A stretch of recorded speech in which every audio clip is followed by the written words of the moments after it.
नमस्कार रसिक हो. हृदयरंग या कार्यक्रमात मी स्मिता गवाणकर आपल्या सर्व रसिकांचं मनापासून स्वागत करते. आचार्य अत्रे नेहमी म्हणायचे की संगीत, सुगंध आणि सौंदर्य या 3 गोष्टी माणसाला तत्क्षणी आनंद देतात. डोळ्यांना आकर्षित करणारं सौंदर्य, माणसाचं मन प्रफुल्लित टवटवीत करणारा फुलांचा ताजा सुगंध आणि मनःशांती देणारं संगीत, या 3ही गोष्टी आपल्याला एकत्रित अनुभवायला मिळाल्या तर शब्दांचं सौंदर्य, शब्दांना सुरांनी बांधून ठेवणाऱ्या चालीचा सुगंध आणि ते चाल तितक्याच गोड मधुर आवाजात पोचवणारं संगीत, याचा एकत्रित पंचाक्षरी मंत्र म्हणजे मंगेशकर घराणं. मास्टर दीनानाथ मंगेशकर म्हणजे संगीत क्षेत्रातला ध्रुवतारा, अढळ पदावर विराजमान झालेला. त्यांचा नावलौकिक साणं ही तितकी सोपी बाब नाही, पण हा कला वारसा, हा नावलौकिक नुसताच सांगितला नाही तर तो अधिक दैदिप्यमान केला, झळाळून टाकला. ते म्हणजे मंगेशकर घराण्याचा 5वा स्वर, भावगंधर्व, पद्मश्री पंडित हृदयनाथ मंगेशकर. आज पंडितजी हृदयरंग उलगडून दाखवण्यासाठी खास आपल्याकडे आलेले आहेत. सर्व रसिकांच्या वतीनं मी त्यांचं मनपूर्वक स्वागत करते. पंडितजी नमस्कार. आपलं मनपूर्वक स्वागत करते. आपल्याला मनपूर्वक अभिष्ट चिंतन व्यक्त करते आणि मनपूर्वक शुभेच्छा देते. पंडितजी, कविवरी वसंत बापट यांची प्रार्थना गगन सदन तेजोमय जे आपण संगीतबद्ध केलेली आहे त्याविषयी मला अधिक जाणून घ्यायला आवडेल. कारण वडिलांनी आपल्याला अनुवंशिक जो स्वरांचा वारसा दिला आणि बंदिशी दिल्या, त्या बंदिशीबद्दल आणि या गाण्याबद्दल काय सांगाल? मठ हा चित्रपट होता. त्याचा प्रसंग आला की एक शाळा शिक्षिका गाणं गाते. त्या शिक्षिका गाणं गाते ना, त्या संगीतकारांना फार अडचण येते आणि तिला काय द्यायचं. आणि ते शब्द असे असतात की जे कुठल्याही धर्माला त्या शब्दाने त्रास नाही दिला पाहिजे. म्हणजे प्रभू राम म्हटलं तर एक जमात नाराज होते, रहीम म्हटलं तर दुसरी जागा. असं न करताना ऐ मालिक तेरे बंदे हम, मालिक म्हटलं की खुश. तसं ह्या गाण्यात कसं आडायचं हे आमच्या डायरेक्टरने आम्हाला सांगितलं होतं की निधर्मी झालं पाहिजे गाणं. ज्या गाण्यात धर्माने असं गाणं असू शकत नाही. तर म्हटलं मी निधर्मी गाणं करतो, माझ्या वडिलांची चाल घेतो, म्हणजे धर्म येईल. मग शब्दात तुम्ही त्याला निधर्मी करा. वडिलांची त्याला चाल दिली, वितरी प्रखर तेजोबल. त्याचा तो धर्म आलाय बघा, वितरी प्रखर तेजोबल. आणि वसंत बापटाने त्याच्या बरोबर निधर्मी शब्द दिले की गगन सदन तेजोमय. अगदी कोणालाही काही दुःख हवं असायच्यात काही नाही, सगळ्यांना प्रसन्न हवं असलेले शब्द आहेत. सुरुवातीला वाटतं की प्रयोग फसेल, कारण पहिली मूळ चीज आहे. प्रथम पुरुष नारायण, त्याच्यावर वडिलांनी बांधलं तर वितरी प्रखर तेजोबल, त्याच्यावर ते मी बांधलं गगन सदन तेजोमय. म्हणजे तिसरी आवृत्ती आहे संगीताची, पण लोकांना ती आवडली.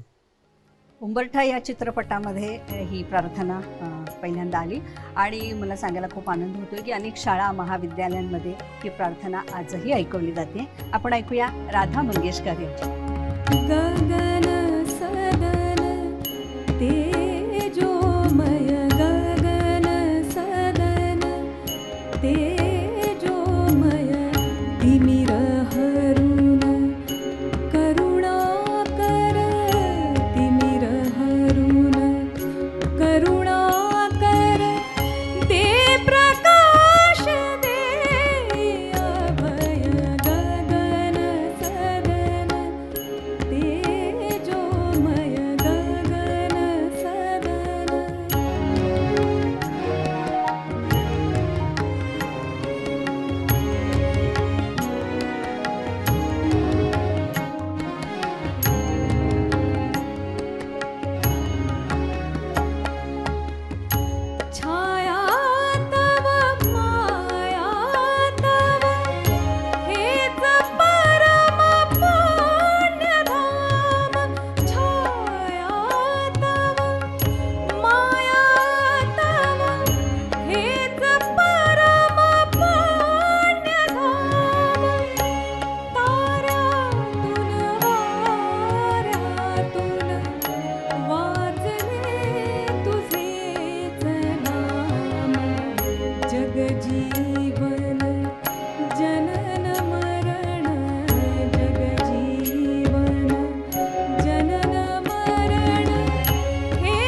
थोडंसं आधी खूप मागे जाते, म्हणजे अगदी ब्लॅक अँड व्हाईट जमान्यामध्ये जाते. मुळात जेव्हा दीनानाथ मंगेशकर म्हणजे आपले बाबा जेव्हा गेले तेव्हाच तुम्ही 4.5 वर्षांचे होता, तेव्हा त्यांच्या संगीत 4 वर्षात 4च 4.5. 4.5. तर त्यांच्या संगीताच्या स्वरांचा स्पर्श जो म्हणतात, प्रतिभेचा स्पर्श तुम्हाला कधी जाणवला? तुम्ही अनेक गाण्यांमध्ये त्यांच्या बंदिशे अशा सुंदर तरलपणे घेतलेल्या आहेत. तर हे गाणं कधी ऐकलं तुम्ही? नाही, हे गाणं मी ऐकलं वगैरे काही नाही. वडिलांचा संगीताचा जो भास आहे, हं. भास असा फक्त हा प्रत्येक गाण्याला येतो, चिकटलेला आहे. फुलाला काय सुगंध चिकटलेला असतो ना, हो. असा. म्हणजे ज्ञानेश्वरांना माऊली चिकटली आहे ना, तशी मला माझी माऊली म्हणजे देहातीत गुरु दीनानाथ ते माझ्याबरोबर सतत असतात. हं. त्या कुठले गाणं करताना मला प्रार्थना करावी लागत नाही. ज्याला धडपडला पाय की ते हात धरून वा. सरळ मार्गावर आणलं. हं. त्या वडिलांचे संगीत आठवत नाहीत वडील, हं. म्हणजे स्मरणात आहेत का ते, त्या आकृती आठवते, बरं. गाणं आठवते का, स्वर तर आठवत नाही. हां. पण एक असा सेतू निर्माण झाला हं. की ते खूप आजारी होते आणि मी फार आजारी होतो. बरं. तसा मृत्यूचा सेतू होता तो. त्यात जीवन नव्हतं, मृत्यू होता. आणि ते जे गायचे ते मला पाठ व्हायचं. ते जे शिष्यांना शिकवायचे बाहेर, हं. लहान घर होतं, हं. ते जे गायचे ते मला आपोआप पाठ व्हायचं. तो सेतू असा काळाचा सेतू होता तो. इकडं पडलात तर तुम्ही जगात आहात, इकडं पडलात तुम्ही मृत्यूच्या खाईत पडलेले आहात. अशा त्या सेतूवरती आम्ही दोघं होतो. त्यात जे आलं हं. ते घट्ट मारत बसलं. ते माझंही बी जरा शितूर परत जाईल त्याला पण ते बडा भारत नक्की असणार, कारण सेतूतनं आलेलं गाणं आहे. तर वडिलांनी शिकवलं काय तर नाही, कुठेतरी दूर गात होते आणि मला येत होता. वा. आपल्याला देहातीत गुरुच म्हणूया, वा. आध्यात्मिक नाव आहे, चांगलं आहे की तो त्याच वेळेला देहामध्ये परत येतो ज्यावेळेला आपल्याला आवश्यकता असते, क्या बात. तोपर्यंत विधेय होतो. बरोबर. बरोबर. आणि आपण संगीतबद्ध केलेलं पहिलं भावगीत तिन्ही सांजा सखे मिळाला 1957 पहिलं गाणं. हो ना. आणि लता दिदींनी पण मला वाटतं तुमच्या संगीत दिग्दर्शनाखाली गायलेलं पहिलं गाणं. पहिलं गाणं. आणि या गाण्याविषयी जरा या सांगा. गाण्याचं विलक्षण कथा आहे. हं. आम्ही पन्हाळ्याला होतो आणि संध्याकाळच्या वेळी मी असा एकटा चालत निघायचा. त्याला माझा पाय चांगला होता, म्हणजे चालण्यात पण चांगला होता. आणि खूप त्या रस्त्याला पाचोळा पडलेला असायचा. त्या पाचोळ्यात ते पाय वाजवत चालून हे आवडीच होतं. हे करायचा प्रकार मी बरोबर संध्याकाळी 5:30-6च्या सुमाराला. त्यात थोडं आभाळ दाटलं पाहिजे, हं. फार ते असं वातावरण उल्हासित नको, हं. थोडं उदास पाहिजे. संध्याकाळी उदास असते. त्या साचाचं व्हायचं आणि तिकडं पराळा लहान गाव आहे अतिशय. जरी गड मोठं असला तरी गाव फार लहान आहे. तिथं शालिवान शताच्या काळातला एक दगड आहे, बरं. ज्याच्या अंगावरती लेडी आली, बरं. म्हणजे चांगला खोदलेला आहे तो. हां. तेवढं काय लेण्यातला दगड मोठा आहे, 4 एवढा 6.5 फुटाचा असा आहे तो. त्याने त्या 3 दरवाज्यावरती ठेवलेला आहे. हं. आणि स्मशानाचं ते स्मशान आहे. तो दगड आहे, त्या दगडावर कलेवर ठेवायचं माणसाचं. बरं. आणि पण गाव इतकं छोटं की हे जाळण्याचा प्रसंग वर्षातनं एखादा किंवा दुसरा यायचा. एरवी तो दगड स्वच्छ असायचा हं. पावसाने. हं. मला तो दगड फार आवडायचा बसायला. त्या दगडावर बसला की समोर दरी, पुढं डोंगरांच्या रांगा, आहा. क्षितिज, आकाश, संध्याकाळचं आकाश. तर एक दिवस जाऊन चालत त्या दगडावर बसलो. त्या दगडावर बसल्या एका माणसाला भीती वाटली. होती त्या दगडावर बसू नका. का? आता स्मशान आहे. आता काय झालं? पण त्याने घाबरून विचारलं की तुम्ही कोण आहात? म्हणजे मी तुम्हाला कोण वाटतोय? हे माझ्या उत्तरात तो एवढा घाबरला की तो निघत गेला. आणि मग मी मृत्यू, स्मशान जाणं ह्या विचारात होतो. घाबरत तर नाही कधीच स्मशानाला वगैरे. आणि समोरून असं वाटलं की एक पिवळी घागर अशी उठली माझ्यापुढं कुणीतरी आणि सूर्यास्त झाला. सगळे ते निळा डोंगर, तो ती पंचगंगा नदी दिसते. असं वाटलं की रथ उडवत उडवत सूर्यदेव आला. हळदीचे आणि भंडाऱ्याचे असे डोंगर उसळत आहेत. आणि नाही डोंगर उसळत नाही, यमन रागच उसळत माझ्याकडे आला. वा आणि हे चाल सुचली तिने सांज सखी मिळाल्या. वा वा. काव्य कळत होतं का? बिलकुल नाही. हम्म. तिने सांजा फक्त कळत होता, सांजा कळत होता आणि सखी कळत होती, एवढंच कळत होतं. हम्म. चाल लावली आणि घरी जाऊन दिदीला ऐकवली. दिदीला आवडली, ध्वनी मुद्रित झाली. हम्म. मग भाऊसाहेब खांडेकरांनी मला बोलवलं. हम्म. तर तुला गाणं तर फार चांगलं केलं आहे, पण काही डोक्यात आहे का गाणं आहे? कनक गोल म्हणजे काय? हं. जरा अधिकाराने विचार. हो, हो. जोडीचं सुयशा म्हणजे काय? चक्रवाला म्हणजे काय? काही कळलं का? तर काही नाही कळलं. मग चाल का लावलीस? मुखडा फार आवडला एवढं चाल लावली. आता अंतरा समजून घे. बरं. आणि त्याने एक तासभर बसून अंतरा समजून झाला. हं. त्या सगळ्यातल्या फलश्रुती काय की जे जे शाश्वत आहे त्यांना मी अधिष्ठित करून तुझा हात हातात मागतो. वा. तेव्हा कर करी धरीला तेव्हा ज्या सगळे शाश्वत पंचमहाभूत जमा झालीत त्या क्षणी कनक गोल हा मरी, तो कनक गोल सूर्य प्रकाशाच्या माळा फेकतोय. वा. मरीची माली. गाणं फार सुंदर आहे, आपण ऐकूया ते गाणं. ऐकूया. कविवर्य भा. तांबे यांची ही रचना 1957 साली ध्वनिमुद्रित झालेलं हे पंडितजींचं पहिलं गाणं आणि लता दीदींनी पंडितजींच्या संगीत दिग्दर्शनाखाली गायलेलं पहिलं गाणं ऐकूया प्राची देवल यांच्याकडून. तिन्ही सांजा सखे मिळाल्या, तिन्ही सांजा सखे मिळाल्या, देवचन तुला, तिन्ही सांजा सखे मिळाल्या, देवचन तुला आज पासूनी जीवे अधिक तू माझ्या हृदयाला, तिन्ही सांजा सखे मिळाल्या, तिन्ही सांजा सखे मिळाल्या.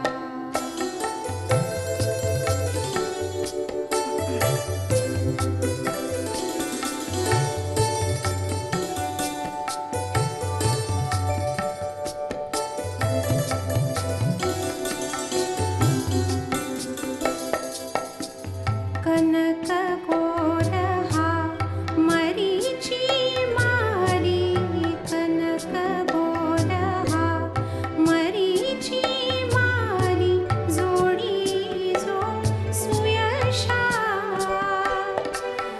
चक्रवाल हे पवित्र येची शांत गंभीर निशा,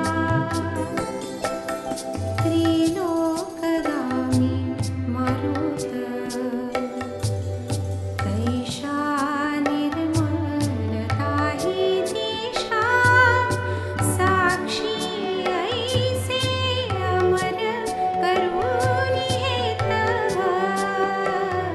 कर करी धरिला तिन्ही सांजा सखे मिळाल्या, तिन्ही सांजा सखे मिळाल्या.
महाराष्ट्राच्या मातीतल्या समृद्ध लोकसंगीताचा एक सुंदर ठेवा म्हणजे कोळी गीतं.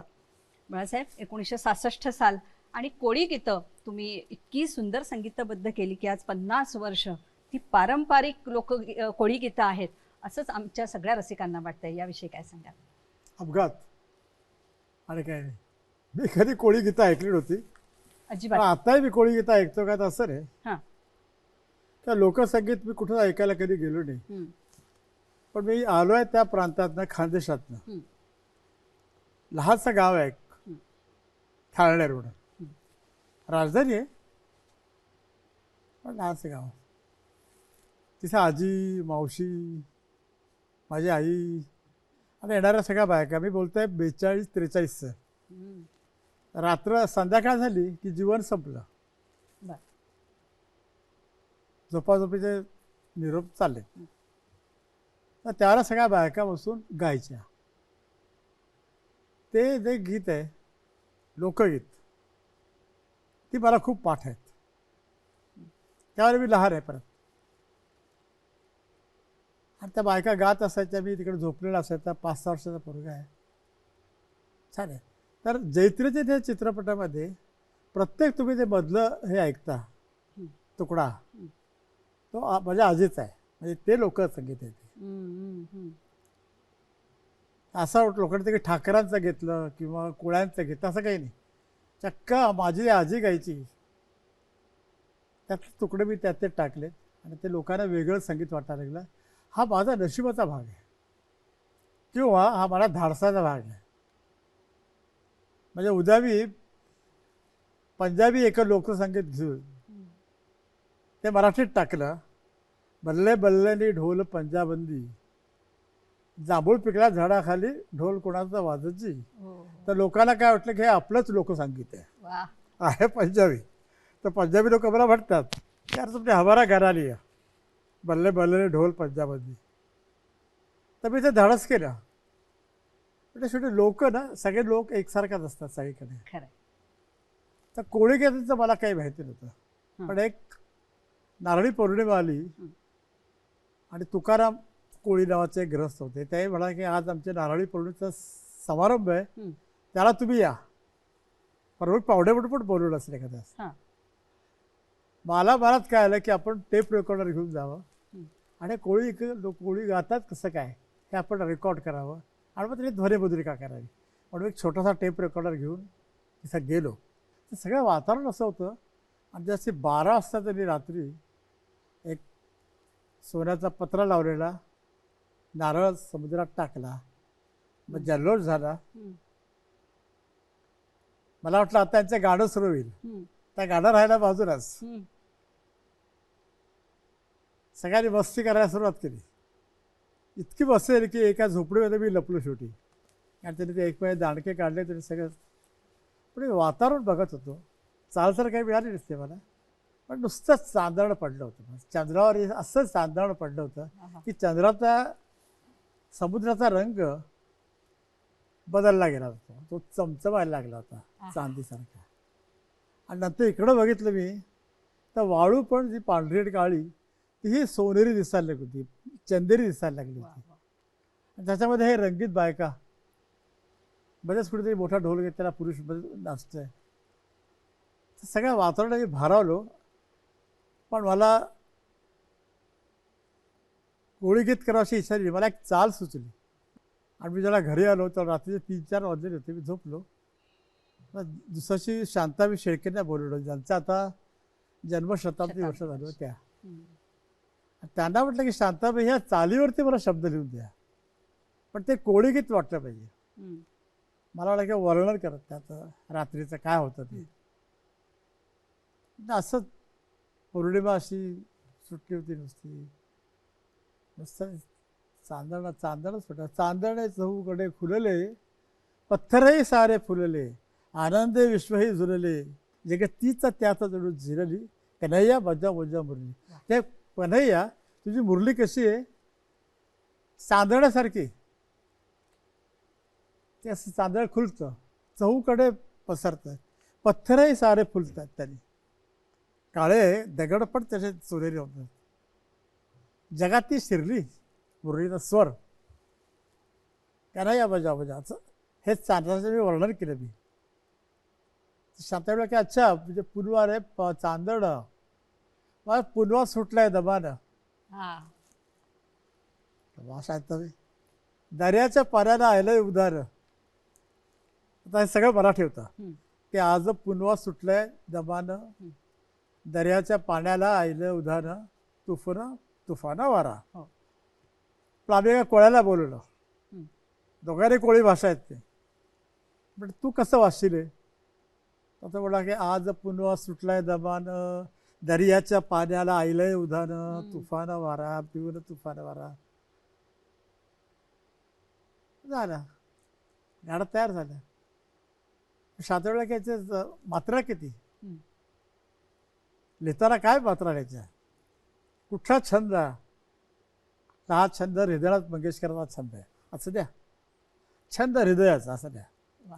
आणि माझा सारंगा राजा सारंगा डोल करार धाकल्या दिलार तर जावया घरा काही छंद रे. आज पुनवा सुटलाय दबान दर्याच्या पाण्याला आईलय उधान पिऊन तुफान वारा माझा सारंगा राजा सारंगा डोल करार. वा वा म्हणजे कुठलाही कवी मला की त्याच्या अक्षर गण द्या तर देता येणार नाही कारण चाल तशी सुचली. त्या चालीवरती जेव्हा शब्द येतात त्याला ती चाल फार वेगळी लय घेऊन येते. हो आणि हिंदी चित्रपटातल्या गाण्यात हेच सौंदर्य आहे. वो कोही और ती और ये वो बेटे वहा अशी गाणी केलेली आहेत त्यांनी. तर तो प्रयोग मी इथं केला. तर मी काय केलं की ती कोळी गीत झाल्यानंतर एक केल्यानंतर मला असं वाटलं की आपल्याच्या पाठीत दुसरं करावं म्हणून मी दुसरं केलं. ते गाणं इतकं गाजलं की मी रशियात गेलो होतो एका कार्यक्रमाला तर तिथं मला बघायला लावलं ते गाणं. डोलकर डोलकर डोलकर दर्याचा राजा. मला हे कळलं की रशियन लोकांना ही भाषा का असून कळायला लागली. पण स्वर हे सगळीकडे पोचले. स्वराला शब्दांचा आधार घ्यावा लागत नाही. थोडक्यात सांगायचं म्हणजे शब्दांना घ्यावा लागतो सुरांना शब्दांचा आधार घ्यावा लागत नाही. इतकं तर डोलकर प्रसिद्ध झालं की बंगालमध्ये लोक गातात सगळीकडेच गातात. मग मला आग्रह केला की तुम्ही तिसरं कोळी गीत करा. त्यामुळे तिसरं कोळी गीत केलं वादळ वारं सुटलं ग. मग चौथा करा. चौथा केलं मी गोबू सांगते ना माझ्या तू येशील का. तर ही सगळी गाणी फार लोकप्रिय झाली. तर मी जे आता सादर करणार आहे आपल्या पुढं ते एकाच गाण्यात सगळी गाणी येत जातील. पंडितजी आपण आता ऐकणारच आहोत पण एक प्रश्न विचारते की या निमित्तानं संगीत सृष्टीतल्या हिंदी चित्रपट सृष्टीमध्ये स्वतःचं नाव कमावलेले संगीतकार आणि गायक हेमंत कुमार हे कसे काय आले आपल्या या गाण्यांमध्ये. काय झालं की गाणं करताना चालीवर केलेलं गाणं आहे ना हां शब्दावर केलेलं गाणं नाही. बरोबर. चाल आधी केलेली तर मुखडा तळात झाला. अच्छा. आणि अंतरे गेले वरती. तर आपल्याकडे जे मराठी गायक आहे त्याला सूर ढाला सूर फार कमी असतो. मग सफेद पहिली सफेद दोन किंवा काळी पहिली हा सूर नसतो. सफेद तीन सफेद चार असं वरती गायचे असतात सगळ्यांना. तर ढाल्या सुराचा मला कुठे गायकच मिळाला. बरं. म्हणून मी अरुण दातेंना बोललो तर अरुण दातेंनी असं ऑब्जेक्शन घेतलं की याच्यामध्ये डोलकर डोलकर फक्त गाणार बाकी आंतरच काही लता बेंच आहेत. तर मला हे गाणं गायचं नाही असं म्हणून एक अत्यंत जागतिक कीर्तीचं गाणं त्यांनी सोडलं. हे नशीब याला नियती म्हणतं. मी त्याला आग्रह करतो तू गा चांगलं गाणं आहे. नाही म्हणत मला एकच मुखडा आहे. मग हेमंत कुमार आल्यानंतर तिसरा अंतरा लिहिण्यात आला आणि मग ते दोन्ही मुली झाल्या. माझ्या सारंगा राजा सारंगा ढोल करार धाकल्या दिरार चल जावया घरा.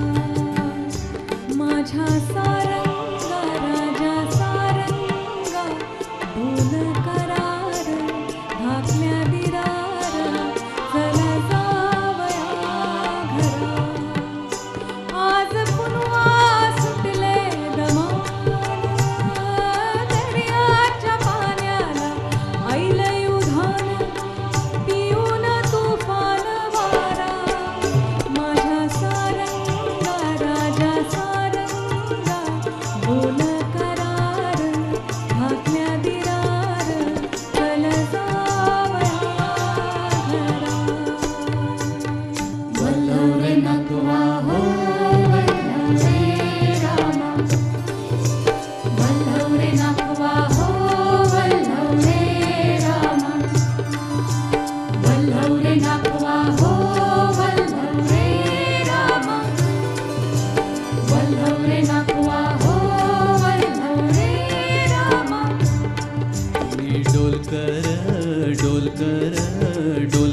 दर्याचा राजा. मी डोलकर डोलकर डोलकर दर्याचा राजा. घर पाण्यावरी बंदराला करतो ये जा. मी डोलकर डोलकर डोलकर दर्याचा राजा. वल्लव रे नाखवा हो वल्लव रे रामा. वल्लव रे नाखवा हो वल्लव रे रामा. वल्लव रे नाखवा हो वल्लव रे रामा. वल्लव रे नाखवा हो वल्लव रे रामा.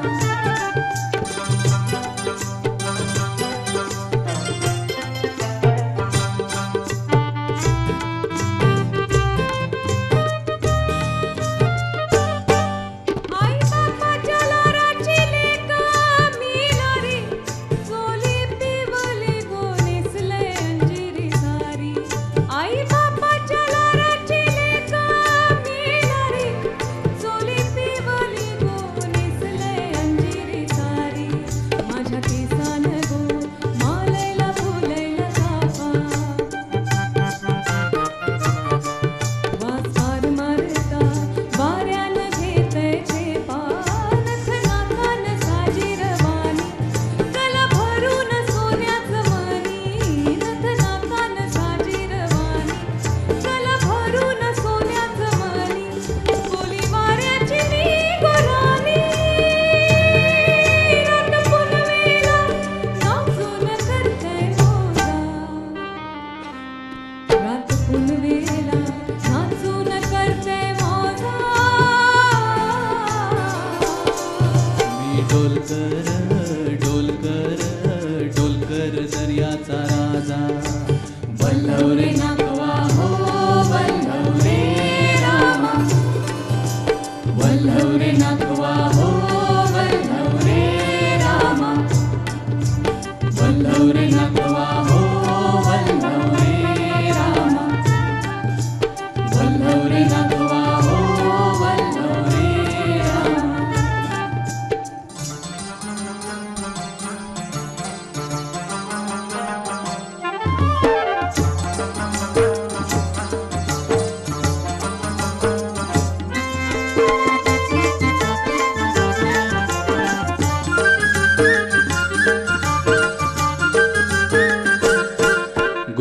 गोमसंगतीनं माझ्या तू येशील काय. गोमसंगतीनं माझ्या तू येशील काय. माझ्या फिरतीची राणी तू होशील काय. गोमसंगतीनं माझ्या तू येशील काय. संगतीनं तुझ्या मी येणार नाही. यार संगतीनं तुझ्या मी येणार नाही. तुझ्या कीर्तीची राणी मी होणार नाही. गोमसंगतीनं माझ्या तू येशील काय. गोमसंगतीनं माझ्या तू येशील काय.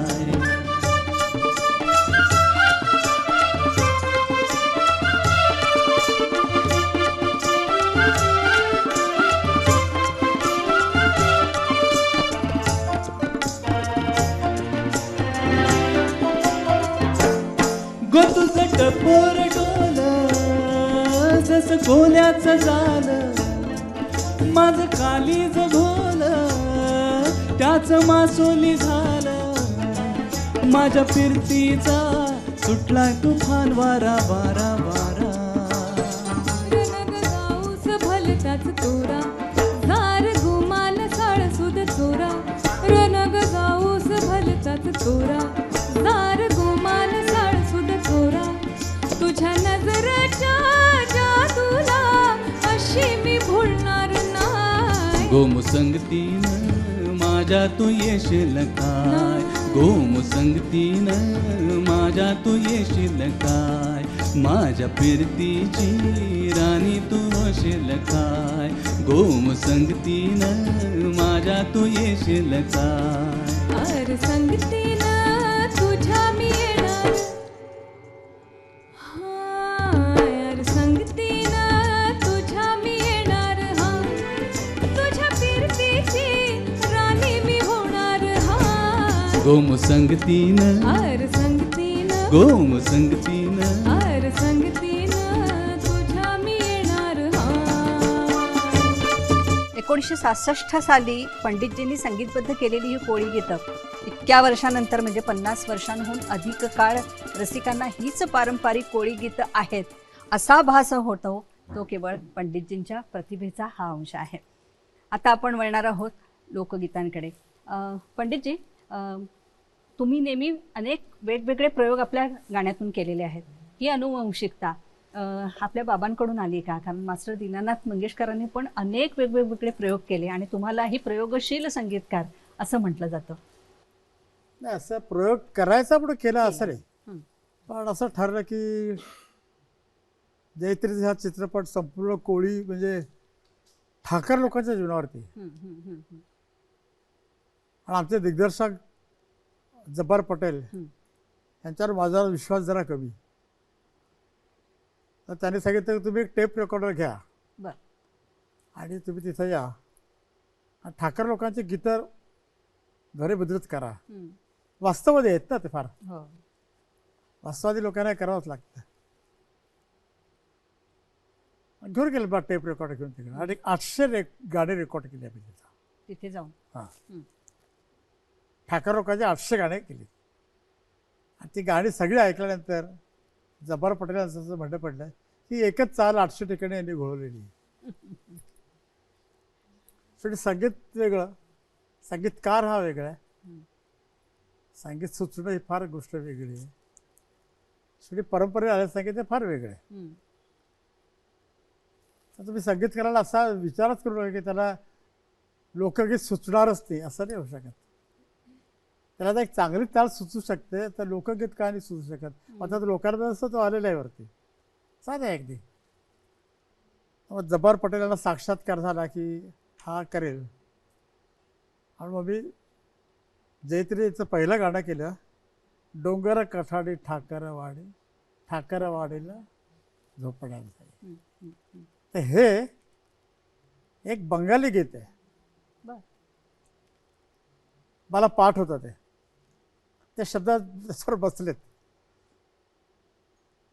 आणि ते लगेच मराठी वाटायला लागलं ना लोकांना. हं, हं. म्हणजे मराठी लोकांचं किंवा कुठल्याही जातीच्या माणसाचं, प्रांताच्या माणसाचं इतकं सांगीतिक ज्ञान पुढे गेलेलंच नाहीच आहे.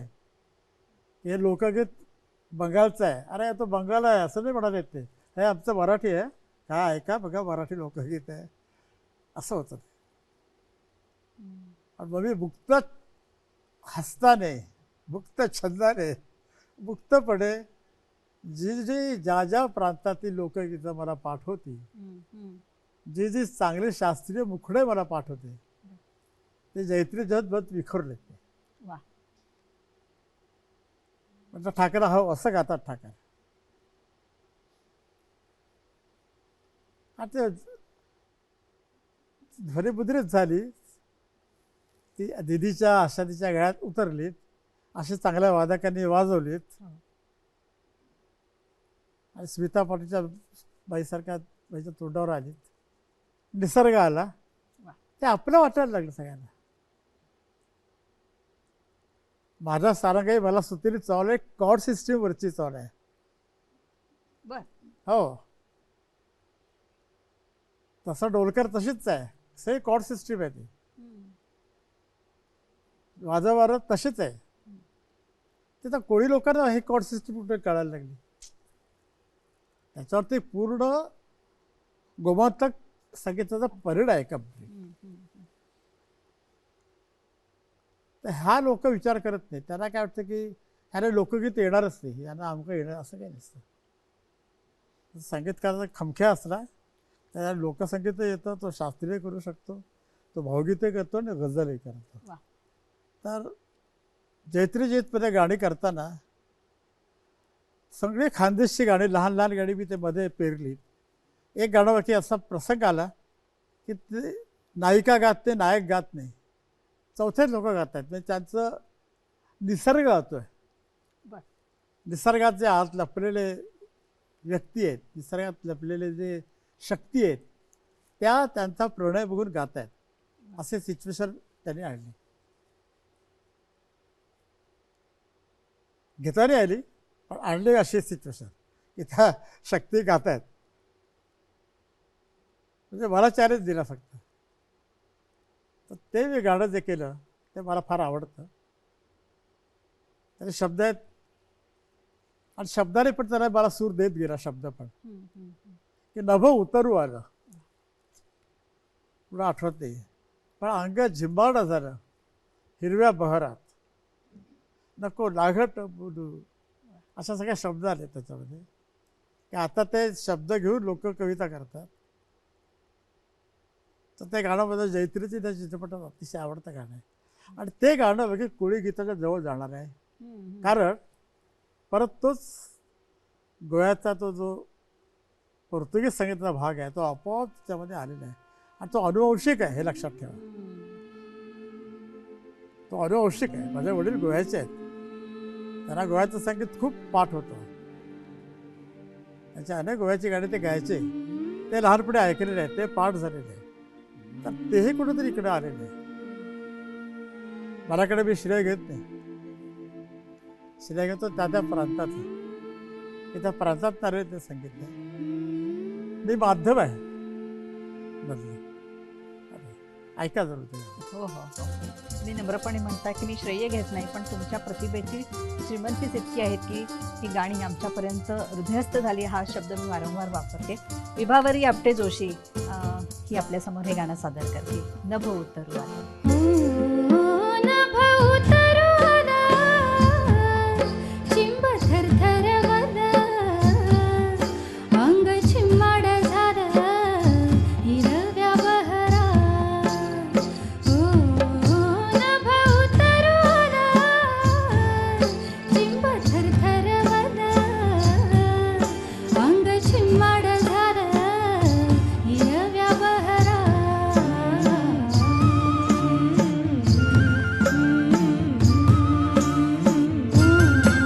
नभ उतरू आला.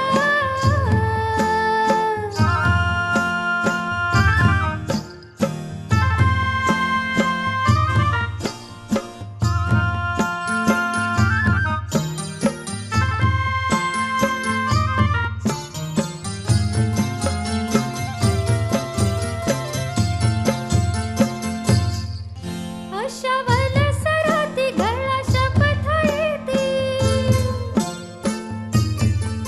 अशावल सराती गळा शपथ येती, साता जन्माची प्रीती.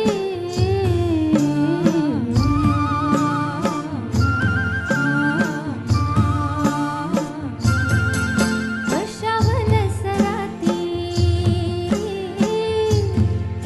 गळा शपथ येती, साता जन्माची प्रीती. सरल दिनरात, सरल दिनरात. नभ उतरू आला, चिंब थरथरवला, अंग चिम्माड झालं हिरव्या बहरात. नभ उतरू आला.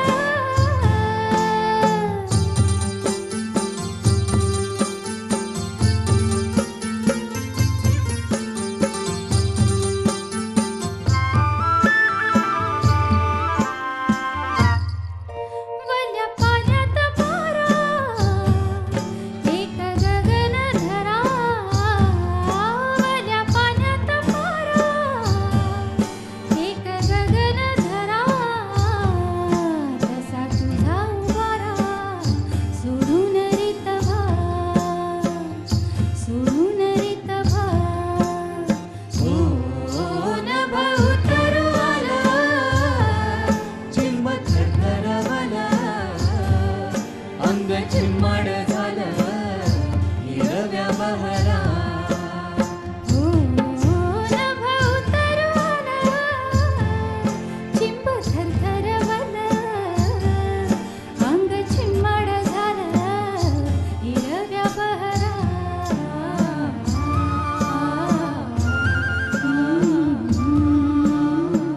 19 मार्च 1977 गुढीपाडव्याच्या दिवशी प्रभुकुंज निवासी जैत रे जैत या चित्रपटातील गाण्यांनी जन्म घेतला. या गाण्यांचे गीतकार निसर्ग कवी कवी ना धो महानोर. या गाण्याची लोकप्रियता इतकी झाली की त्यांनी भारावून गेलेले ना धो महानोर म्हणतात की गुढीपाडव्याचा हा दिवस माझ्या आयुष्यासाठी एक नवीन बळ देऊन गेला. अनेक श्रीमंत नाती आणि त्याचे ऋणानुबंध वाढले आणि मला जगण्यासाठी एक वेगळी आनंदाचं बळ देऊन गेलं आणि त्याचं सगळं श्रेय ते पंडित हृदयनाथ मंगेशकरजींना देतात. पंडितजी, मी आता वळते गझल या गायन प्रकाराकडे. गझल हा एक वेगळा प्रकार तुमच्या संगीतामुळे रसिकांना एकदम सोपा वाटला आणि सहजपणे आमच्यापर्यंत येऊन पोचला. कवी सुरेश भट किंवा ग्रेस यांच्या सगळ्या गेय नसलेल्या कविता तुम्ही संगीतबद्ध केल्या. तर गझलविषयी काय सांगा? त्याआधी आपण हां. महादेवराने जे मला श्रेय दिलेलं आहे हो. ते संपूर्ण श्रेय त्यांना देतो. कारण त्याच्या सुरांमुळं मला ते शब्दांमुळं सूर आले ते की नको लाघट बोलू उभं आभाळ झेलू, काय सुंदर आहे ना. नभं उतरू आलंच ना, काही सुंदर आहे. आकाशात बघा तसं नभ असं ढग लोंबवला ना खाली त्या पाण्यामुळं, हा ना. तर असं त्यांनी मला श्रेय दिलं, मी त्यांचे आभारी आहे. पण नाही, त्यांचा माझी जर चाल चांगली असेल, उत्तम असेल चाल, तर त्याचा 99% त्यांचा वाटा आहे. कारण ते स्वतः चांगले संगीतकार आहेत, गायक आहेत आणि वहीवरती वाजून ते गातात पण सुंदर. तर गझल श्रेय माझ्याकडे घेऊ शकत नाही, कारण गझली एका तालात बांधलेली असते. तेव्हा त्याच तालामध्ये चाल लावावी लागते. तुम्ही ते ताल तोडलं तर गझलचा गंमत जाते. फक्त एक गझल मी तोडली होती, ती म्हणजे सावर रे उंच उंच झुला. पण ते मी बिरजू महाराजांचा डान्स बघितला आणि त्याची गिनती आहे की 1 2 3 4 5, 1 2 3 4 5, 1 2 3 4 5, 1 2 3 4, 1 2 असं ते गिनती करायला लागलेत. मला वाटतं हे तर गिनती करू शकतात, तर आपण गाणं का येऊ शकत. म्हणून मी सावर रे 1 2 3 4 5 सावर रे असं 5 मात्रेत बसवलं. मग दुसरी 4 मात्रेत बसवली आणि तिसरी 6 मात्रेत बसवली. पण 6 मात्रा त्याचं मूळ वजन आहे, म्हणजे गझलचं वजन आहे. तर गझल ही कशी आहे की हे स्वप्न आहे, मराठी भाषेला पडलेलं स्वप्न आहे. कुठेतरी अरबस्थानामध्ये बसेरामध्ये एक सुफी उठला, त्याने ऐकलं ते धोबी कपडे धुत होते, ती लय त्याने घेतली. तीन तीन असे ते लय काहीतरी वाजत होते वाटतं. ती घेतली, त्याने काहीतरी ओळ करून टाकली पर्शियनमध्ये, अरबीमध्ये केली, पर्शियनमध्ये. आजचं जे बक्का मदिर आहे ना, ते बसेरा. हां, तिचं धोबी कपडे धुत होते आणि त्याला ती लय मिळाली, असं त्याला मिळालं. त्याच्यात ती गझल बांधली आणि ती अरबस्थानात पाठवली, म्हणजे पर्शियन लोकांना पाठवली. आणि पर्शियन लोकांनी 22 छंद शोधून काढलेत गझलची. आपल्याकडे पिंगळ शास्त्रीने शोधून काढलेत 22 छंद. पण आपल्याकडे त्या काळी गझलचा एक छंद समर्थ रामदासांनी घेतला आणि तो म्हणजे भुजंग प्रयाग. गणाधीश जो ईश सर्व गुणाचा, हा भुजंग प्रयाग त्यांनी तिथे आलेली होती. आता इथून तिकडे गेली का पिंगळ स्वामीची हेंदाण खूप झालेली भाषेची. तर कुठे कोणाचा घेतलं हे महत्वाचं नाहीये, पण त्याला असं एक लय आहे आणि ती लय शोधणं आणि काफिया, रदीफ आणि काफिया म्हणजे यबक आणि उपांत्य यबक हे साध कि तेरा हाथ हाथ पे आ गया कि चराग राह में जल गए, मुझे सहल हो गई मंजिले वो हवा के रुख बदल गए. असं तिचं रवाना आहे. असं तर आपल्याकडे बघ तो रवाना यांनी आणला सुरेश भटांनी की तरुण आहे रात्र अजूनी राजसा निधनास अनेक आणि आणला. आपल्या भाषेने सांगून ठेवतो ती मोरोपंतांनी पहिली गझल केलेली, वामन पंडितांनी पहिली गझल केलेली. तर ते गझल हा प्रकार आपल्याकडे खूप आधी आला आणि खूप प्रयत्न केला, पण त्याला फुलवला कोणी? सुरेश भटांनी. का तो काळ असा आला की गुळगुळीत आम्हाला लोकगीत नको, गीतं नको. लोकगीत चालेल एखाद्या वेळेस, पण गीतं नको आम्हाला. रानात चल, वनात चल, असं असं हे गीत नको आम्हाला. आम्हाला आशय असलेलं गीत हवं, आणि गझलला आशय असतो. बरोबर. अजूनही विजल्या न गगनी तारकांच्या गीतमाला, अजून मी विजले कुठे रे, हाय तू विजलाचा का रे. किंवा उरले उरात काही आवाज चांदण्याचे, आकाश तारकांचे उचलून रात गेली. वा. अशा या कल्पना भटाच्या त्या गझल रूपात नाही आहेत. त्या कवितेमध्ये आल्या असतात तर एवढा लोकप्रिय झाला नसतं. त्या गझलमध्ये गझली गाण्यासाठी तयार केलेली तयार आहे गझल आहे ती. गुफ्तगू बोलणं एकमेकाचं म्हणजे गझल.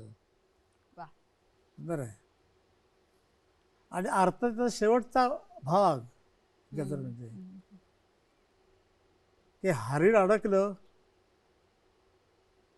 जंगलामध्ये आणि तो पारधी तो हरणाला मारायला जवळ गेला. बर. तर हरणाला कळलं की आता आपण मरणार, आणि पारध्याला कळलं की ही नक्की मरणार, तर हिला मारू नये. कारुण्य निर्माण झालं, त्याला करुणा निर्माण झाली, त्याच्या मनात करुणा निर्माण झाली. पण त्याने विचार केला की आपली घरी पोरं सगळी उपाशी आहेत, तिला मारलंच पाहिजे. परत एक निष्ठुरपणा त्याला नजरेत आला. तिच्याला जर हे आले की आता मी इथनं काही जाऊ शकत नाही, पण माझी पण पोरं उपाशी आहेत ना घरी, त्यांनाही दूध द्यायचं आहे. तर दोन कारुण्याचा असा टकराव झाला, जणू काही दोन अशा निर्मिती एकमेकापुढे आपटल्यात.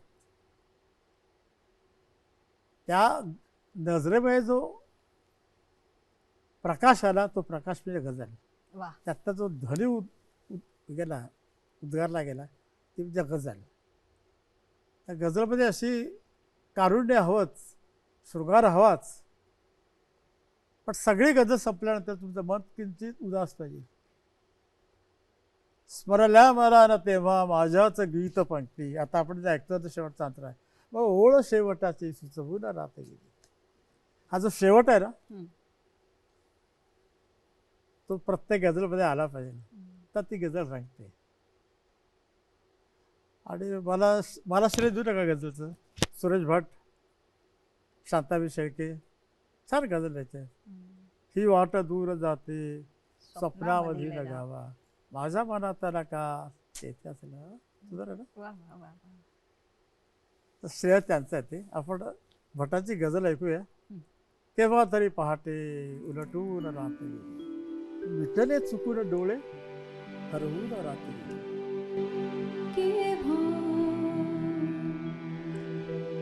तरी पहाटे, केव्हा तरी पहाटे उलटून रात गेली. केव्हा तरी पहाटे उलटून रात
शेवटाची मग ओळ शेवटाची सुचवून रात गेली मग ओळ शेवटाची मग ओळ शेवटाची मग ओळ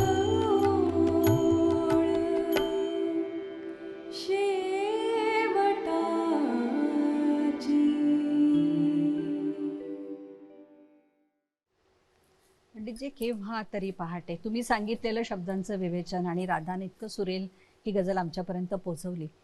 सुरेश भट तुम्हाला आधी भेटले नव्हते, तुम्ही आधी चाल लावली, पण कवीला काय म्हणायचे, त्याचा अर्थ तुम्हाला कसा कळला आणि एवढा साहित्याचा अभ्यास कसा झाला तुमचा? अर्थ फार स्वच्छ आहे. अर्थ आहे यात न कळण्यासाठी काय. तर आम्ही एक चित्रपट करत होतो, जयश्रीबाई गडकर. हं. तो खांडेकरांच्या कादंबरीची होता. त्यातली ती नायिका आहे, ती घरात एकटीच आहे आणि तिचा जो पती आहे तो फार गाण्याचा शौकीन आहे. वाईट माणूस नाही पण शौकीन आहे. तो गाणं ऐकायला बाहेरच जातो बरेच वेळा. हं, हं, हं, आणि ही तरुण बाई वराताना कुठंच असते. हं. तिला पण थोडं संगीत येते. तिची इच्छा की याने आपलं गाणं ऐकावं आणि आपल्याबरोबर रात्री बसावं गाणं ऐकायला वगैरे. पण ते काही पुरं होत नाही. त्यावेळेला मग ती तो बाहेर गेलाय पती, त्यावेळेला ती गाणं गाती. हे प्रसंग चित्रपटातला. आणि मग सुरेश भट खऱ्या अर्थाचा कवी होता. बरे आमद आती नाही आहे, म्हणजे प्रतिभा जागृत होत नाही माझी, तर मला नाही सुचणार नाही गाणं. हॉटेलमधला 1 दिवस वाया गेला, 2 दिवस वाया गेले, अशा करत करत 10-12 दिवस गेलेत. हे काही लिहिच नात. भट्ट साहब अगर आप मेरे लिए नहीं लिखा तो होटल का बिल इतना हो जाएगा जिससे पिक्चर निकलेगी. तो ऐसा ये हमारा काम नहीं है. हमारा काम ये है की जल्दी गाना दो. चालेल, मी देऊ शकत नाही. मी असं ओढून चालणं गाणं लिहू शकत नाही. जर मला सुचलं तरच मी लिहितो. माझी प्रतिभा जागृत झाली तरच.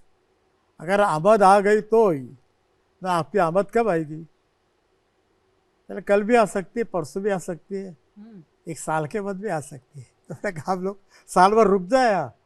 नहीं बोले मैं जाता हूँ कल. फार मजेदार माणूस होते. मैं आमदार निवास जातो.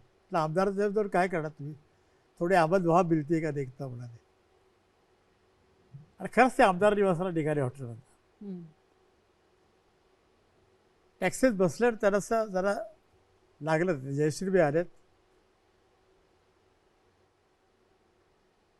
त्यामुळे काही जरा कागद दिले. हं. कागद घेतला, पेन काढलं आणि पहिला असं सुन्या सुन्या मैफिली तर माझ्या तुझेच मी गीत गाता आहे, अजूनही वाटत आहे मला की अजूनही चांदा राहता आहे. आणि बघा त्या सिच्युएशनला जाणारं गाणं आहे, त्या प्रसंगाला जाणारं गाणं आहे. हं, हं, हं. की कळे ना मी पाहते कुणाला, कळे ना हा चेहरा कुणाचा, पुन्हा पुन्हा भास होत आहे तुझे हसू आरशात आहे. सख्या तुला भेटतील माझे, तुझ्या घरी सूर ओळखीचे.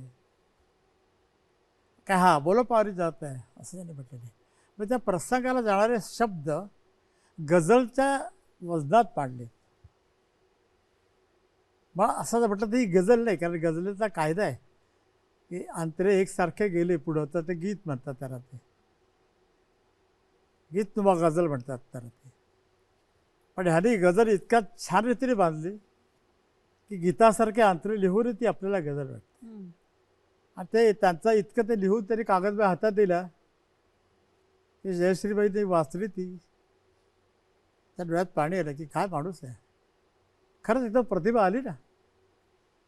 आपण ते एक कथा वाचतो ना की भगवान शंकर उभे होते आणि त्या भगीरथाने प्रार्थना केली आणि ती गंगेचा प्रपात त्यांच्या असा डोक्यावरती पडला आणि जसे त्या गंगेत वाहून निघाले. असं तो भट बसलो डोक्यावर तशी प्रतिभेचा प्रपात येऊन पडला आणि तसे त्याचा नाव निघाले आणि कागद हातात दिला, हे गाणं पुढचं.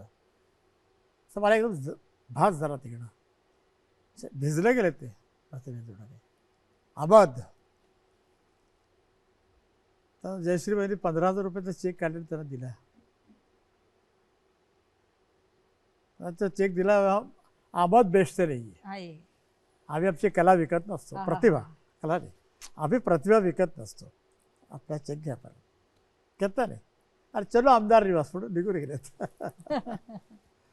तर हे कवी असे असतात हं. आणि त्याची प्रतिभा जागृत झालेली आहे. त्याची वेळ तर अशी झाली तो राजा असतो. मीर तके मीर बसले होते, त्यांना राजा उपहार घेऊन आला, हिरे आणि माणकं वगैरे. तर ते बोले की अरे ये हालत आ गई हमारी कि जो आया वो हात में संग लेके आ गया. हो हो हो. म्हणजे आमची ही अवस्था झाली की वेड्यासारखं आम्हाला डोकं दगड मारणार आहेत. हिऱ्यांना आणि माणकांना तो संघ समजतो. दगड. हा संघ असते, रंगीत आहेत पण संघ आहेत. तर ये हालत आ गई जुनून की कि जो आया वो हात में संग लेके आ गया. त्या कलाकार असे असतात. सुऱ्या सुऱ्या मैफिली तर माझ्या, त्याची मैफिल सभीत असते. वा. पंडितजी, हे गाणं मग उंबरठा चित्रपटात कसं आलं? नाही काय झालं की जयश्रीबाई तो चित्रपट करत होत्या, हं. अमृतवेळ त्या चित्रपटाचं नाव. हं. अत्यंत गाजलेली कादंबरी होती. हं. तर तो चित्रपट काही झाला नाही, हं. काही अडचणी आल्या निर्मात्याच्या आणि ते थांबला. पण ते गाणं माझ्याकडे आलं. पण कारण एकाच गाणं त्यांनी लिहिलं होतं. बरीच वर्षामध्ये गेली आणि मग ते गाणं वाचून तसाच प्रसंग निर्माण केला आहे उंबरठा चित्रपटात. हं. आणि उंबरठ्यामध्ये गाणं गेलं. हं. ह्या गाण्याची गंमत एक अशी आहे हं. की जे भटांनी मला गाणं दिलं होतं त्यात त्यांनी असं लिहिलं होतं की कळेना मी पाहते कुणाला, कळेना हा चेहरा कुणाचा, पुन्हा पुन्हा भास होत आहे, कुणीतरी आरशात आहे. बर. मूळ. आता सगळं ते रेकॉर्ड होत असताना जब्बार पटेल हुशार आहेत. त्यामुळे की माझा जो प्रसंग आहे त्याच्यामध्ये तिचा पती एकच आहे आणि ती आपल्या पतीला उद्देशून जर गाते तर कुणीतरी शब्द बरा नाही वाटत. हा कोण आला आरशात, पुन्हा पुन्हा भाऊसा होते, कुणीतरी आरशात आहे, बरोबर वाटत नाही आहे. साहेब तुमचं म्हणणं बरोबर आहे. मग भटांनाही म्हणालो की कुणीतरी आरशात आहे, बरं नाही वाटत. तर भटसाहेब फार भडके होते एकदम. तर तू अपना काम करो, मेरे काम में दखल अंदाजी मत दो. मैंने कहा आप भी गाते हो, आप हमारे काम में तो बहुत ज़्यादा दखल अंदाजी करते हो. खैर मैं आपके काम में दखल अंदाजी करता हूँ, मगर कुणीतरी बदल के दीजिए. अभी आप अपने काम में दखल अंदाजी कीजिए. असं जरा का वाजलं आमचं. आणि बस भट जरा काही सुचे ना. आणि रेकॉर्डिंग तर थांबलेलं, दिदी अशी समोर गायला उभी आहे, म्युझिशियन सगळे बसलेले आहेत. म्युझिशियन बरेच होते आणि जवळजवळ 35-40 म्युझिशियन होते. आणि तेवढं शांतवी गाणं ऐकायला आल्यात. हे का थांबलं सगळं काम? म्हटलं कुणीतरी आरशात आहे हा शब्द डायरेक्टरला पटत नाही आहे, सिच्युएशनला जात नाही आहे. आणि मग स्वच्छच बोलतो, वाटतं भटांना सुचत नाही आहे म्हणून गाणं अडकलं आहे. कुठे तुमच्याकडे आहे शब्द? किती सोपं आहे बाळा. त्या बाळ म्हणायचं मला शांतवी, कुणीतरी आरशात आहे, तुझे हसू आरशात आहे. कळेना मी पाहते कुणाला, कळेना हा चेहरा कुणाचा, पुन्हा पुन्हा भास होत आहे, तुझे हसू आरशात आहे. असा शांतपणे तो हसू शब्द हास्यासारखा त्यांना दिला. वा. आणि त्याच्यावर ते रिॲक्शन काय आली माहिती का? वा शांता, बहुत अच्छा. वा. शांतावी त्याच्यापेक्षा 20 वर्षांनी मोठा होते. पण भटाने सांगितलं वा शांता, बहुत अच्छा. हा शांतावीचा जन्म वर्षात आलो हो. शताब्दी. तेही त्यांची आठवण बुद्धा गाण्यात. अशी एकमेकांना दाद देणारी ही खरं श्रीमंत मंडळीने. चांदण्यात फिरताना माझा धरला असा हात. गझल आणि या गीतामध्ये नेमका काय फरक आहे? हे गीत आहे म्हणजे जो मुखरातला अर्थ आहे तो पहिल्या अंतरात पण येतो, पहिल्या अंतरात अर्थ दुसऱ्या अंतरात पण येतो. पण त्याचा एक रवा नाही, त्याची एक कंटिन्युटी, सिलसिला, काही शब्द वापरतो तुम्ही, तो सारखा चालत राहतो. आणि गझलमध्ये सिलसिला तुटतो. तुम्हाला उदाहरण देतो हां. कि तुम हमारे किसी तरह न हुए वरना दुनिया में क्या नहीं होता. पहिला शेर काय, हा उखडा झाला. शेर त्याने लिहिलं आहे कि तुम मेरे पास होते गोया जब दूसरा कोई और नहीं होता. तिसरा बघा, हाथ दिल से जुदा नहीं होता, यार को खत लिखूं क्यों कर, हात दिल से जुदा नहीं होता. वा वा. कसं लिहू पत्र, म्हणजे सगळे वेगळे आहे. आणि इथं असं नाही. गीतामध्ये काय होतं की जे पहिला जो दुखडा सांगितलं त्याचा वाढवलेला अंतरा, त्याचा अधिक वाढवलेला दुसरा अंतरा, त्याचा अधिक म्हणजे तिसरा अंतरा, ते ह्या गाण्यात झालेलं आहे. म्हणून आम्ही त्याला ते स्वतः म्हणते की हे गीत आहे आणि गझल त्या आहेत ज्याचा राधा गाऊन गेली किंवा सोन्या सोन्या मैफिलीत माझ्या. हम्म, हम्म, हम्म. हे चांदण्यात ते फिरताना काय झालं की तो खूप जुना काळ आहे. 1900 वर आता आठवत नाही मला, पण जुना काळ आहे तो. 1900चाच काळ आहे. पुढं आणि अहमदनगर आणि औरंगाबाद असे आम्ही ते दौरे आमचे असायचे. आणि ते खूप त्याला असे सुनसार असायचे. म्हणजे मी आणि राधा एकट्याच्या गाडीत बसलेले आहोत किंवा राधा नाहीच, मी एकटाच बसलेलो आहे. आणि संपूर्ण रस्त्यामध्ये एकही माणूस नाही, एकही बस नाही, काही नाही. नुसतं आपली गाडी चाललेली आहे. आणि नेहमी रात्रीचा प्रवास करायची सवय, दुपारी प्रवास कधी करत नाही. कार्यक्रम समजा 2ला संपला तर आम्ही 3ला कुठल्याही गावातनं निघतो. तसायला मी निघालो अहमदनगरहून. इतका काळोख होता, कोणी माणूस नाही. आता तर काय सगळं शहरच झालं ते. आणि सहज बाजूला बघितलं तर शेतामध्ये दिवे लागले होते. त्या ड्रायव्हर विचारलं की दिवे काय लावतात ते लोक रात्रीचे इतक्या अंधारात. तेवढं की लोकांना कळावं आम्ही इथं राहतो म्हणून. म्हणजे म्हटलं फार मूर्खासारखं उत्तर आहे. म्हणजे चोरांना कळेल तुम्ही इथं राहतोय, हे काही तुझं खरं उत्तर नाही आहे. बरीच वर्ष मध्ये गेली आणि मी इथं सुरेश भटांना सांगितलं, कारण मैं और हम लोग गए थे अमरावती, वो दिए लगाते हैं खेतों में से. वो क्यों? मैंने मुझे तो मालूम नहीं मगर मैं तुमको लिखूंगा जरूर. त्याचं गाणं आलं की निजलेल्या गावातून आले मी एकटीच, निजलेल्या गावातून आले मी एकटीच, दूर दिवे कळलावे पडले मागे कधीच. पण ह्या पणाला फार महत्व आहे. पण इथल्या तरू छाया सारे जाणतात.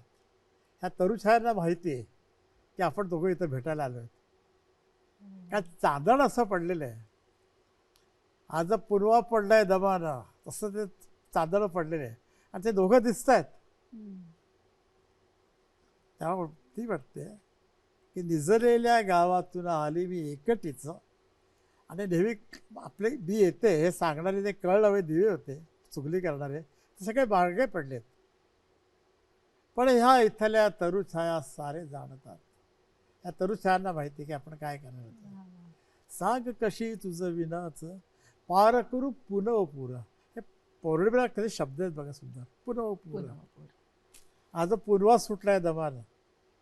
ते गंमत काय की सुशिक्षित गाणं म्हटलं ते पुनव म्हटलेलं आहे आणि तिथे ती कोळीत म्हटते तिने पुनवा म्हटलंय. त्या कवींचे हे जे कंगोरे आहेत ते मला फार आवडतात. मग चांदणात फिरताना माझा धरणा साथ सखया रे आवरही सावरही चांदणा. वा वा वा वा वा. सांगा कशी तुझं विणाचं पार करू पुनव गोर, तुझं वारा छळवादी अन हे तारे फितूर, श्वास तुझा मालकंस स्पर्श तुझा पारिजात. असं मालकंसासारखं ते गाणं डीप आहे, खोल आहे आणि पारिजातासारखं ते नाजूक आहे ऐकायला. राधाकडनं आपण ऐकते ते गाणं. कविवर्य सुरेश भांना संगीतकाराला सोपं जात असेल कदाचित, पण गेय नसलेल्या शब्दांना चालीत बांधायचं आणि ते भय आमच्यापर्यंत पोचवायचं, ही विलक्षण किमया तुम्ही साधली. कवी ग्रेस यांची ही कविता आहे, भय इथले संपत नाही. सुरेश भटांनी जे चांदण्यात फिरतानाचं जे तिचं जे भय दाखवलेलं आहे ते वेगळं आहे आणि हे भय इथले संपत नाही मधलं भय, संगीतकार म्हणून तुम्ही काय सांगा? गिरेस असं म्हणतो की जो प्रत्येक शब्द आहे कवितेतला तो मी सोलून घेतो. वा. म्हणजे कधी म्हणजे आता आमच्या दुर्गड तबला होत आहे, त्याला एक कसा बोल त्यातला कडक वाटला तर तो बोल ते काढून टाकतात आणि दुसरा तिकडे नाजूक बोल टाकतात. वा. तसं गाण्यामध्ये जर असा एक शब्द आला कडक कठोर, तर ज्ञानेश्वर महाराज आणि चांगले कवी तो शब्द काढतात आणि तिथे सोलीव शब्द म्हणजे सोललेला शब्द, वा. ज्याप्रमाणे आपण फळ सोलतो आणि आतला गर घेतो त्याप्रमाणे शब्द सोलून त्यातला चांगला शब्द घेतात. तर गिरेसचा एकदाही कवितेत तुम्हाला कडक शब्द सापडणार नाही. भय इथले संपत नाही, माझं तुझी आठवण येते, मी संध्याकाळी गातो तू मला शिकविली गीते. तर कुठं कठोर आहे तुम्ही सांगा? ही गेय कविता नाही कशी?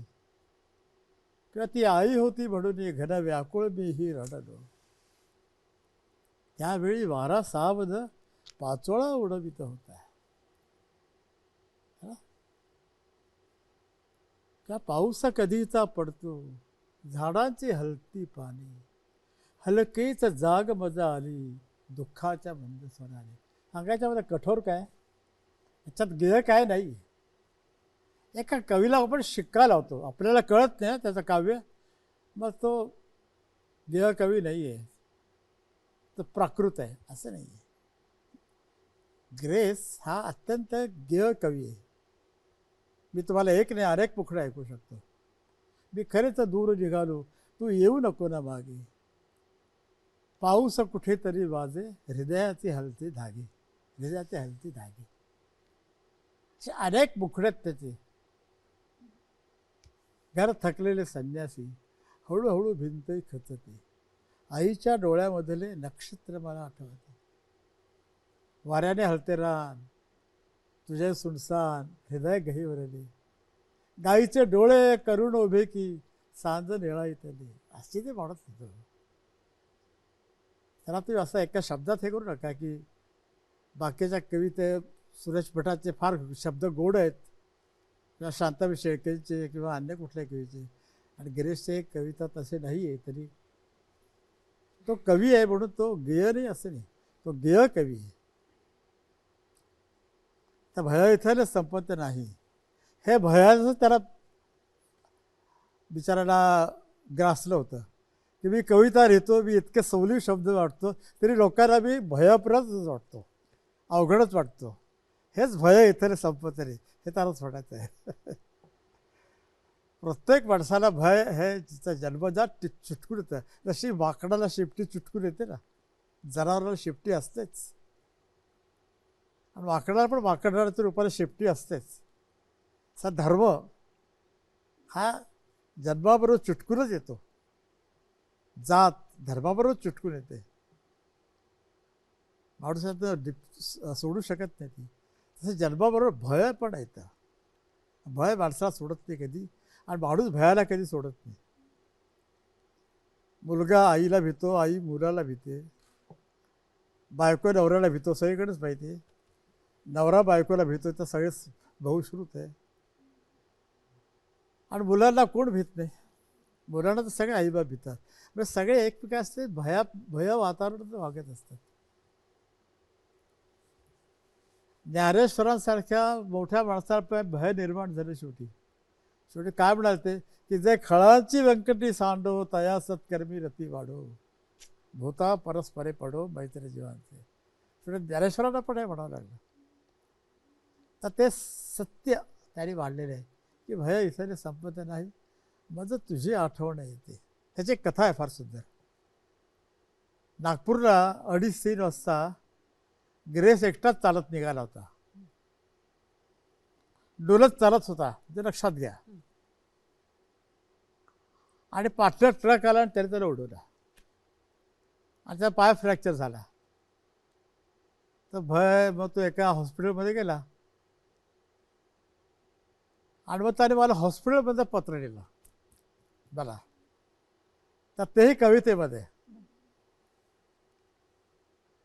त्या हिरव्या साम्राज्यात, हिरवे कपडे घालतात डॉक्टर, या हिरव्या साम्राज्यात मी अडकलोय.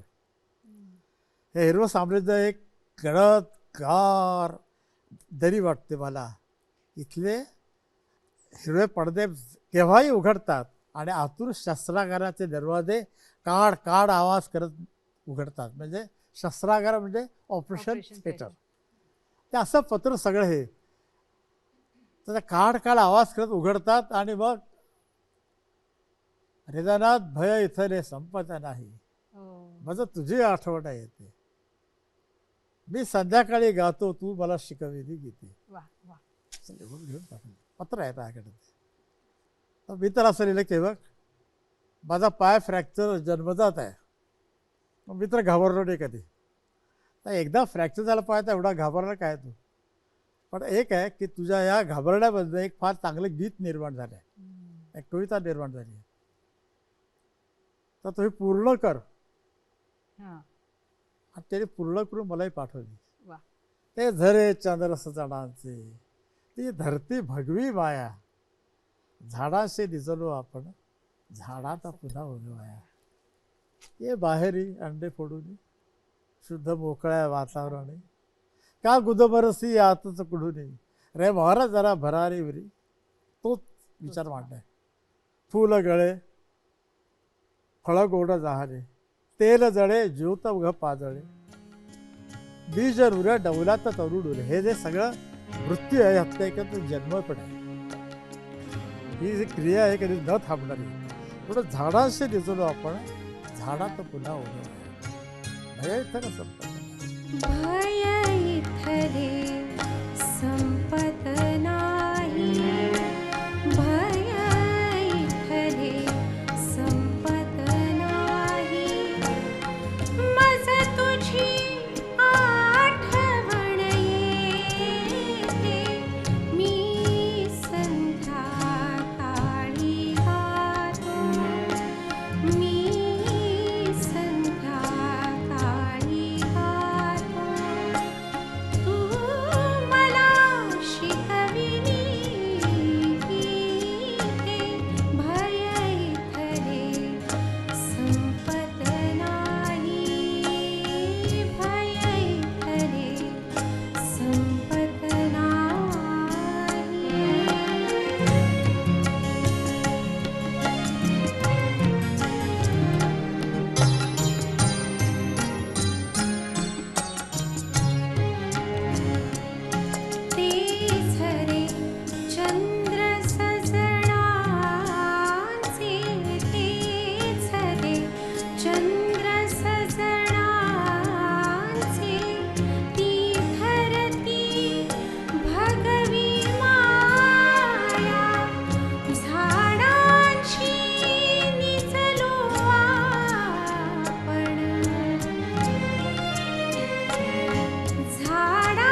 पंडितजी, आजच्या कार्यक्रमातून आपण हृदयरंग इतक्या अलगदपणे आमच्यापर्यंत पोहोचवले.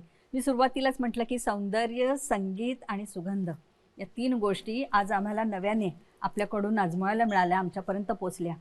संगीत तर आधीच आमच्या हृदयापर्यंत पोचलेलं आहे, पण त्याचा सुगंध आज इतका दरवळला की अगदी मोगरा फुलला असं म्हणावंसं वाटतं. संत ज्ञानेश्वर माऊलींच्या संजीवन समाधीला यंदा 725 वर्ष पूर्ण होत आहेत.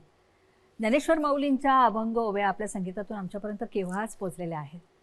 तर या मोगरा फुलला याविषयी काय सांगाल? मोगरा फुलाला गाणं ध्वनिमुद्रित करून, अभंग ध्वनिमुद्रित करून 40-45 वर्ष नक्की झालीत. आणि त्याला माझ्याला गोरी दांडेकर होते, शांताबाई शेळके होत्या, शिरीष पै होत्या, शंकर वैद्य होते, नंतर प्राचार्य राम शेवाळकर, विद्या वाचस्पती शंकरराव अभ्यंकर, अशी विद्वान माणसं माझ्याबरोबर होती आहेत. प्रत्येकाने वेगवेगळे अर्थ सांगितले. आणि हीच तर मोठ्या कवीचं वैशिष्ट्य आहे की त्यांच्या एका ओळीचा अर्थ 700 वर्षात 7,000 लोक वेगवेगळ्या काढत आहेत आणि तरी खरा अर्थ काय याचं कोणाला अजून कळत नाही. हे मोठेपण आहे त्यांचं. एखादा गवळी एखादा राग मांडतो आणि त्या रागामध्ये किती वेगवेगळ्या छटा लोकांना मिळतात. अगदी प्रत्येक छटा वेगळी असते. कोणाला ते फार गंभीर वाटतं, कोणाला तो फार दुःखी वाटतो, कोणाला तो फार आनंदी वाटतो. ते इतका छटा देत असतो. तीच मोठी कला. ते सगळे जे अर्थ मी माझ्या अबोध मनामध्ये आहेत ते मी जेव्हा तपासतो तेव्हा मला एक नवीन अर्थ अलीकडे कारण नसताना सुचतोय. असं मला असं वाटतं की नाही हा अर्थ असेल का. मी मीरा वाचत होतो तर असुवन जल सीच सीच, असुवन अश्रूंचे पाणी, असुवन जल अश्रूंचं पाणी, असुवन जल सीच सीच घालून घालून प्रेम बेल बोई. हा प्रेमाचा वेळ जो वाढला हा अश्रूचा आहे. तर ज्ञानेश्वर वेल आहे, प्रेम बेल बोई. आणि मोगरा फुल, मोगरा हा वेल असतो, झाड नसतं, वृक्ष नसतो. इथे वेलच आहे. आता ज्ञानेश्वराच्या अश्रूंनी ती वेल वाढली असं म्हणतात ते बरं वाटत नाही का. हा योगी पुरुष आहे.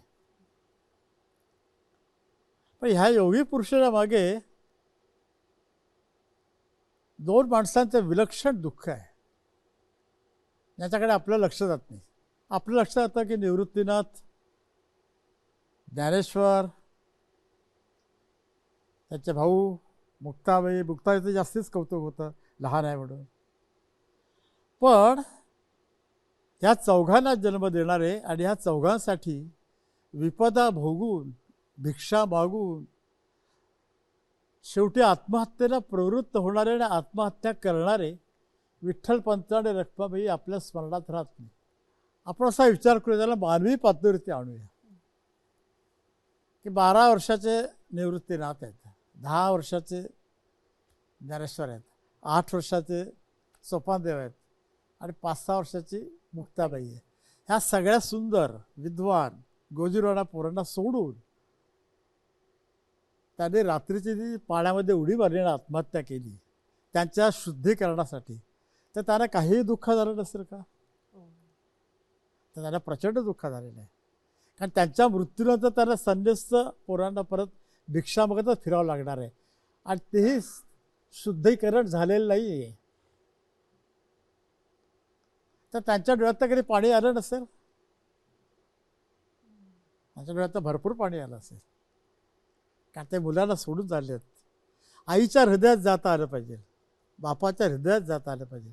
मग कळेल आपल्याला की किती जरी तो संत मोठा जरी असला तरी शेवटी तो बाप आहे आणि शेवटी ती आई आहे की शेवटी त्याने आपल्या मुलांसाठी आत्महत्या केलेली आहे. त्यांच्या अश्रूंनी ही वेल वाढलेली आहे. तो जो गाभा आहे त्या वेलीचा ते इतकंसं रोप जे लागलं ते गगना वेरी गेलं, गगनापर्यंत गेलं. इवलसे रोप लाविले दारी तयाचा वेलू गेला गगना वेरी. ते पण वेलूच म्हणतात त्याला. आणि गगना वरी म्हणत नाही आहे तर गगना वेरी म्हणतात. त्या गगनापर्यंत गगनावर नाही, ती नाही. अभिमान आहे त्याच्यामध्ये. आम्हालाही 4 पोरं झालीत की ज्याने संपूर्ण, ज्यांच्या एका मुलांनी माऊलीत्व प्राप्त करून घेतलं, जन्म पुरुष जातीमधला, आणि सगळे भक्त लोक आणि सर्व वाचक आणि सर्व पुढचे लोक त्यांना आई म्हणायला लागलेत, आईचा दर्जा दिला त्यांना. अशा मुलाला जन्म दिलेले आईबाप आहेत, त्यांच्या डोळ्यातल्या आसवाने हा वेल वाढलेला आहे. असुवन जल सीच सीच प्रेम बेल बोई. तसा ह्या मोगऱ्याच्या वेलाला आईवडिलांचे अश्रू श्रम पडलेले आहेत.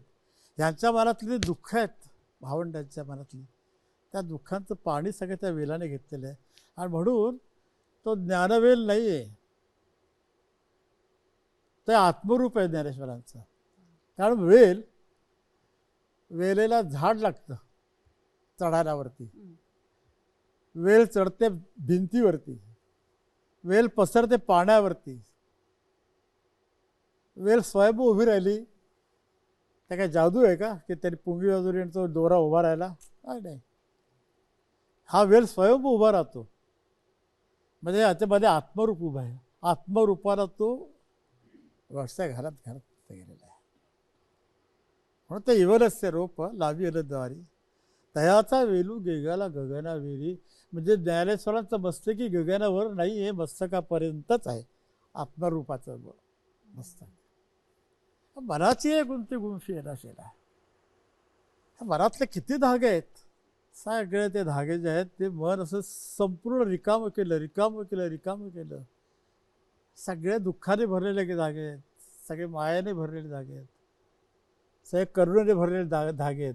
ते सगळे धागे एकत्र केलेत. आणि इथं ज्ञानेश्वरांच्या कवित्वाची वैशिष्ट्य दिसतं, तिथं त्यांचं मोठे पण दिसतं. आणि इथं त्यांचे ज्ञानेश्वर करतात की त्याने नंतर ईश्वराचं नाव घेतलेलं नाही, त्याने आपल्या आईवडिलांचं नाव घेतलेलं आहे. की हा वेल विणला आणि कोणाच्या पायी व्हायला, बाप रुखमा देवी बरे विठ्ठले अर्पिला. माझी आई रखमाबाई, तिचा वर विठ्ठल, यांच्या पायावरती हा मी वेल पांघरतोय. आणि पांडुरंगाचा पण नाव विठ्ठल म्हणतोय. तर हे सगळा हा जो खेळ आहे, हा दैवी खेळ नाही आहे, हा सामान्य मानवी खेळ आहे. आणि तो मानवी खेळ झाल्यामुळे तो इतका सहज झाला आहे की बाप रुखमा देवी देवीवरून सहज निटू झाला आहे. सहज झाला आहे तो. सहज त्याच वेळी होतो ज्यावेळेला मानवी रूप असतं. ज्यावेळेला आपण त्याला दैवी रूप देतो ना, त्यावेळेला त्याची आपण अनेक पुटं चढवतो. की भिंतच चालवली, रेडाच वदवला, सतीच्या नवऱ्याला जिवंत केला, असे आपण पुटं चढवतो. त्याच तुम्ही त्याला मानवी रूपावरती आणा.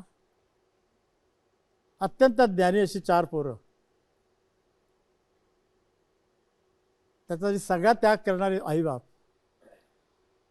आणि त्यातनं निर्माण झालेला एक मुलगा माऊली तयार होतो स्वतः ज्ञानाने, आपल्या तपश्चर्याने, आपल्या कार्याने. आणि मग तो लिहितो की मोगरा फुलला फुले विचिता अति बहर होतो. इवलेसे रोप लावियल दारी, तयाचा विलू गेला गगना विरी. मनाची गुंफीला चेहरा, वापर खुबा रे विठ्ठल मोगरा फुलला. मोगरा फुलला, मोगरा फुलला, मोगरा फुलला, मोगरा फुलला. फुले वेचिता बहरू, कळी आसी आला. मोगरा फुलला, मोगरा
2009 साली भारत सरकारने आपल्याला पद्मश्री देऊन सन्मानित केलं.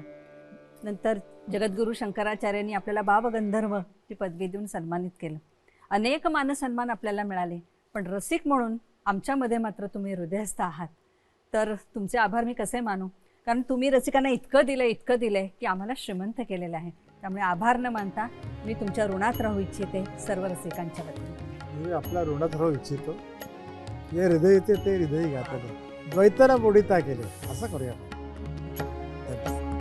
गगन सदन तेजोमय गगन सदन तेजोमय तिमिर हरुण करुणाकर तिमिर हरुण करुणाकर दे प्रकाश दे अभय गगन सदन चिनी सांचा सखे मिळाल्या तिनी सांचा सखे मिळाल्या देवचन तुला चिनी सांचा सखे मिळाल्या देवचन तुला गोमसंगतीनं माझ्या तू येशील काय, गोमसंगतीनं माझ्या तू येशील काय, माझ्या फिरतीची राणी तू होशील काय, गोमसंगतीनं माझ्या तू येशील काय. दिन तुझ्या मी येणार नाही, यार संगतीनं तुझ्या मी येणार नाही, तुझ्या कीर्तीची राणी मी होणार नाही. गोमसंगतीनं माझ्या तू येशील काय, गोमसंगतीनं माझ्या तू येशील काय.